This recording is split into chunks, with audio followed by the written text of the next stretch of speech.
Hi everybody, we are in chapter 9 and we are just discussing the whole transition that we will see now that we are finding a king. The story starts here in chapter 9 about a man whose name was Kish, and he is looking for his donkeys. He sends his son and a young servant or a young boy to go with him to find these donkeys, and the name of his son is Shaul. And here Saul enters into the story. They go on their way, they can't find the donkeys, and then the Nar, the young boy, then tells Shaul, but we have to go to the seer, to the prophet. He will be able to tell us everything.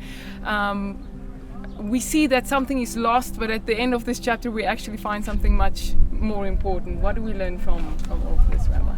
Well, we're introduced to this person named Shaul, who is described as being somebody who's Mishichvo V'mala, which means he's somebody who towers above everyone else in all of Israel, which means we're told at the very beginning, if we're looking for our king, here's a candidate. What's unexpected, of course, is the tribe that he comes from, because with a little bit of sensitivity in terms of the Bible, going all the way back to Bereshit, we find that Yehuda is already suggests. Yeah, it should be Yehuda. Correct. And therefore the eventual choice of David is one which is a very natural choice, which really leaves us a little bit confused as to why we need to go through the whole kingdom of Shaul in order to get to the kingdom of David. It seems to be something which was really unnecessary. So I'm just posing that as a larger issue. And it could well be that the tribe of Binyamin, which in the book of Bereshit, Binyamin was the person, the individual, who caused the brothers to come together.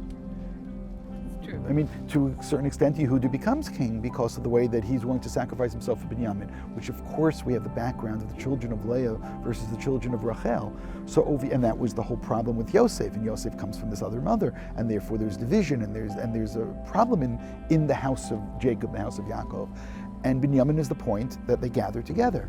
But now we know a little bit of background that Binyamin actually had become isolated from everyone else in previous chapters. So it's very interesting to choose somebody from Binyamin as the first king. Maybe the purpose of a king is somebody who represents the people, but to represent the people, you need the people united. In order to have the people united, more than anything else, at first we are really going to need Binyamin to be brought back into the fold. And perhaps what better way of bringing Binyamin back into the fold was by placing someone from Binyamin in a role of leadership. Something that I find very interesting is you said that Benjamin is all the time isolated. Also, we found in Judges that the terrible story at the end happens with Benjamin, and it comes from this very point that somebody from Giv'ah, Shaul is from Giv'ah, from that place where that terrible incident happened. Perhaps this is a tikkun, perhaps this is a fix that needs to be made before we can then move on to something else. That's exactly what I said. Oh. Perfect. That's exactly what I was suggesting, is that we need to become whole as a people. In order to do that, we need to bring Binyamin back in. And the way back in is what we're going to create some kind of a leadership from Binyamin. I think Shaul, for his part, does not even begin to suspect that it's possible that maybe being from the youngest tribe and this isolated tribe is something which concerns him, or doesn't make him even begin to believe that he could be a candidate. And this humility that he has, and this, what me, and so on. But it's interesting that the Na'ar, which is of course the way, Na'ar meaning a young person, lad perhaps is the translation, is how Binyamin is described within the whole narrative of Yehuda. He talks about Binyamin being this young person who he needs to go and protect and to take care of, and he took responsibility for. So it's the Nar who tells Shaul. Now Shaul is the tallest and the most impressive person in all of Israel, but he comes from Binyamin. And it's the Nar who actually understands something which Shaul, coming from Binyamin, doesn't seem to yet understand. What's interesting is that they lost their donkeys and they say, oh, let's go and find the Navi. Let's find Shmuel HaNavi to find your lost donkey. I mean, to me it sounds so interesting, because I suspect that if we were to go to a Navi, I don't know. If you were to ask for exactly, if you were to go to Navi, what would your question be to the Navi? Your path in life, that kind of thing, not to find donkeys, definitely not. Yeah, which is interesting. Which is it's always forward. It would be forward oriented. It's where am I going, and how should I get there? Who should I get there with, and so on. But to be looking about the donkeys that I lost seems to be such a minor issue in terms of larger story. And when they actually meet up with Shmuel, Shmuel says, I knew you were coming, and meaning you're part of the future, and don't be so concerned about the past. Also, being the youngest is something, it's a fact about the past, but it doesn't mean who you are in the future. I just want to jump back, Rabbi, Yes. because it's interesting what he actually says, the young one here. And if you can just read for us the Hebrew there, because it's not just about the donkeys here, it also says to tell us from where we came. If we can just look at the Hebrew there.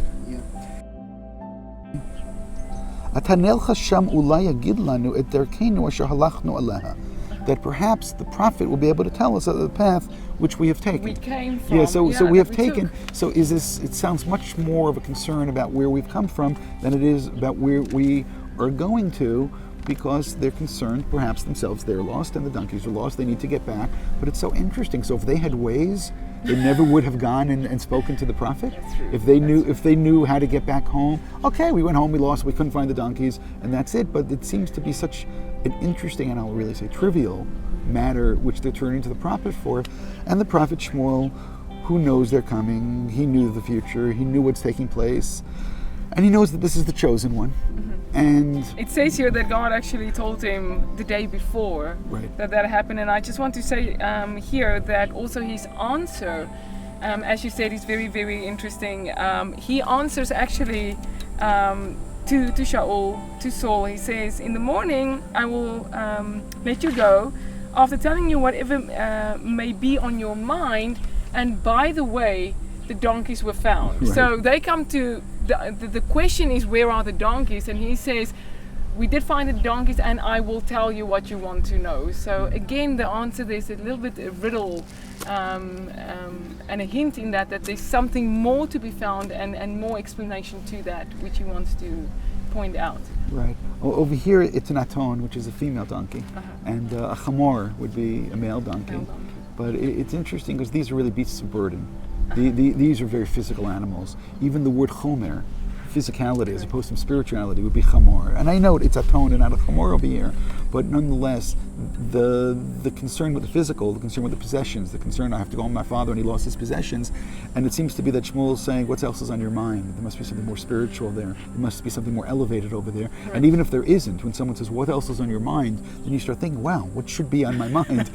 there really should have been something else that I should have been thinking of, which seems to be that Shmuel really is preparing him for that next step that he needs to be going to. This is not just about the donkeys, which means you think you came to me to help find your donkeys, and no, you lost your donkeys in order to come to me, which To means find the to find something else, because something is lost that needs to be found, and you have a very important role to play in this. And I can also see here that he then answers that, and this is where Samuel says, and for whom is all Israel yearning, if not for you and your ancestral house?